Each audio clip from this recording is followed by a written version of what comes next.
There's something magical about standing in the woods at 6 a.m., holding a roll of course tape, asking yourself, why am I like this? So welcome to Transfer Talk, the official podcast of the West Virginia Enduro Series. I'm Micah, your president and your fellow sufferer on those transfer climbs. So today's episode is going to be a solo episode, just you, me, and whatever's left of my sanity after a full season of running races. This episode is called Lessons from a Season Behind the Tape. So if you ever wondered what it takes to run an Enduro series or even a race, here's a spoiler. It's mostly zip ties, duct tape, spreadsheets, and lots of praying that the rain holds off for just a few more hours. So we're going to jump right into it today. So segment 1 here, nothing ever goes to plan. So here's the first lesson. Your plan will not survive contact with reality. It's kind of what it is. Course layout looks great. Perfect. Until it rains. Or some other diabolical hazard happens. That immaculate fresh berm gets destroyed by practice laps. We had that at Canal, round 1. We had some work done on back portal on those top switchback berms. I think after the first day of practice, they were gone. A stage you spent hours marking gets mysteriously unmarked in the middle of the night. It's happened. Looking back, at I'd say probably at Valley Falls. I think I staged a tape to stage, pretty much near like Michelin star quality. It was pretty dialed. I generally like to do a little bit of sight laps and looking around Sunday morning just to make sure like nothing has moved, goodness, God forbid something happened. I went up on the ridge and was just looking at some of the signs in the tape and noticed that some of the tape had been busted. And here to find out, I'm assuming it was a deer, but it had ran through 3/4 of that stage. And I was just like, are you kidding me? Because someone would have got up there and, was like, oh, this is a free-for-all. Someone already blew through all the tape. It's kind of not what I was going for. So kind of after that day, I really stopped aiming for perfection and started aiming more for adaptability. The trail will always change. Weather is always going to change. And the riders will always surprise you. So the job isn't called perfection, it's called problem solving. So here in segment 2, volunteers are the superheroes. Little shout out time. Not going to be dramatic about it, but volunteers are the backbone of the series. They are. You got people that are going to stand, no matter what the weather, in 100-degree or 30 degrees in rain, we've had in a snowshoe. Someone that,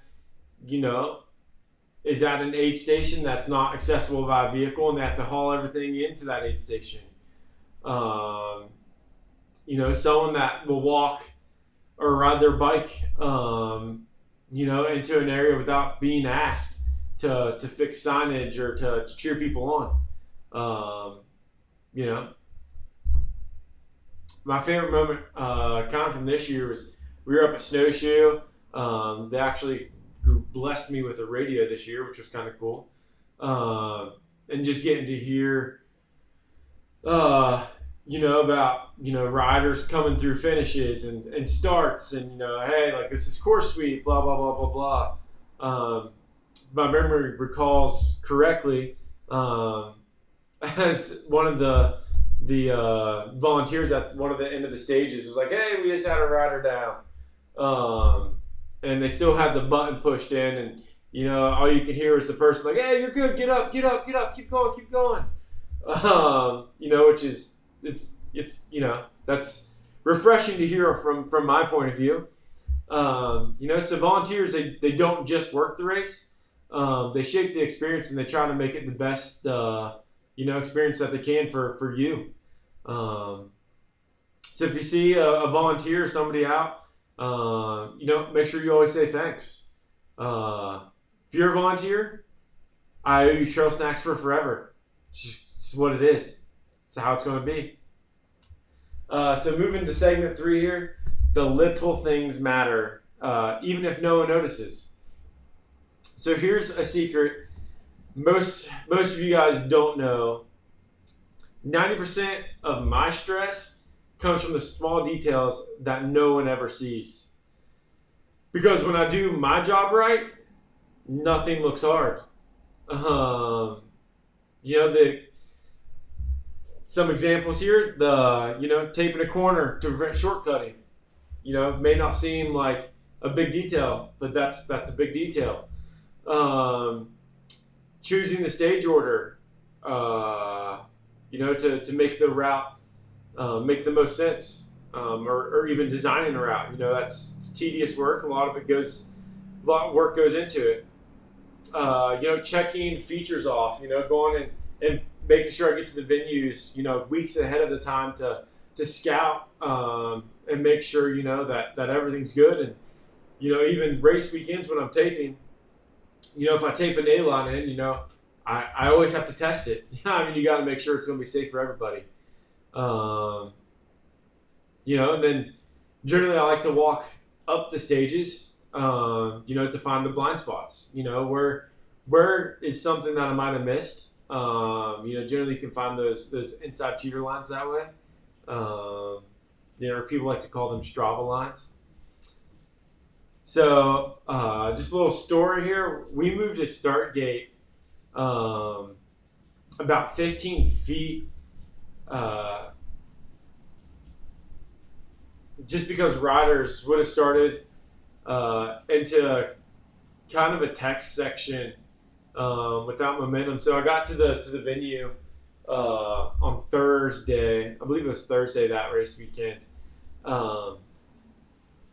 And when I got there, they kind of already had some areas where they wanted the stages to start and blah, blah, blah, blah. And I was with the promoter. I was like, hey, man, we can't start that race. He's like, why not? And I was like, you're starting right in the middle of a rock garden. You're starting at a rock garden. I was like, we need to move the gate back a little bit. It's going to be a little more pedaling. But it'll at least allows for people to get some momentum to get through it. And that's something that nobody noticed. But that's kind of the point. It's the invisible work that keeps you all as riders safe. So segment 4, the best view isn't the podium, it's watching progress. So this one gets me. My favorite thing about running this series, it's not running the races, it's watching people grow. So I'm not going to mention names, but there's been a few juniors that I've seen, that show up at round 1, hesitant. They don't ride to the best of their abilities. They kind of get stumped at every feature. And then by mid-season they're starting to come out of their shoes. You can see the progression coming. From riding more and just being around that kind of atmosphere.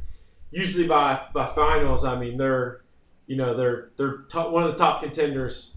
We've had a couple even adults that have raced and just watching them progress.